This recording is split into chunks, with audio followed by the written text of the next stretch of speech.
देखिए मनोज जी, आज जो बजट आया है वह बजट आत्मनिर्भर मध्य प्रदेश की दिशा में एक महत्वपूर्ण बजट है। इस बजट में जहां हमारे शहरों के भविष्य को ध्यान में रखकर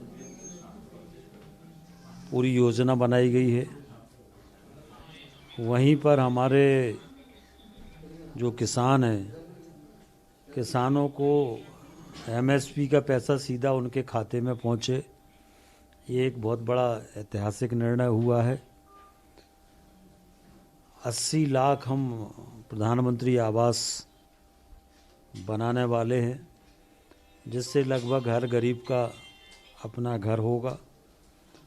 साथ में हम हर परिवार को, हर घर को नल से पानी देने वाले हैं।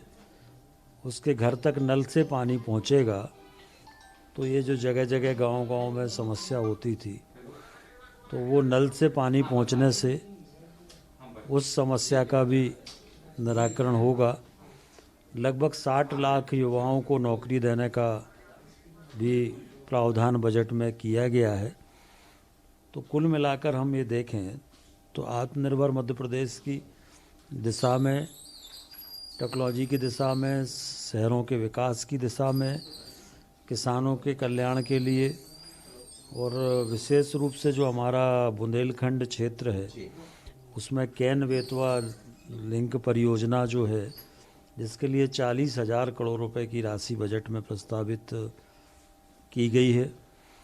साथ में हमारे सागर में रिंग रोड इसमें प्रस्तावित, कल मुख्यमंत्री जी मिले थे, और वो भी भारतमाला के अंतर्गत रिंग रोड हमारे सागर में बनेगा। तो इस तरह से ये जो बजट है, ये विपरीत परिस्थितियों के बावजूद भी, कोरोना काल के बावजूद भी, ये बहुत देश को मजबूत करने वाला बजट है, देश को आगे बढ़ाने वाला बजट। राज्य सरकारों के लिए ये भी कहा गया कि बिना ब्याज का पैसा मिल पाएगा, और सरकारों के खासकर निर्माण कार्य के लिए भी कहा गया है। तो क्या बिना ब्याज के पैसे मिलने से एक बड़ी राहत मध्य प्रदेश को मिलेगी? देखिए, निश्चित रूप से बहुत बड़ी राहत इससे मिलेगी, क्योंकि ब्याज का बोझ ज़्यादा होता था, ब्याज के कारण कठिनाई ज़्यादा होती थी और उतना काम हम लोग नहीं कर पाते थे। अब ब्याज मुक्त पैसा मिलेगा तो उससे भी तेज़ी से हम लोग और विकास के काम कर सकें। अभी मध्य प्रदेश का बजट भी आने वाला है। केंद्र सरकार का जो बजट है, क्या कुछ उससे दिशा मिलेगी इस बजट को? देखिए, निश्चित रूप से ये परंपरा इसीलिए शुरू हुई है कि पहले तो बजट हम लोग देखते थे कि मार्च में आता था बजट, और 31 मार्च तक बजट ही चलता था।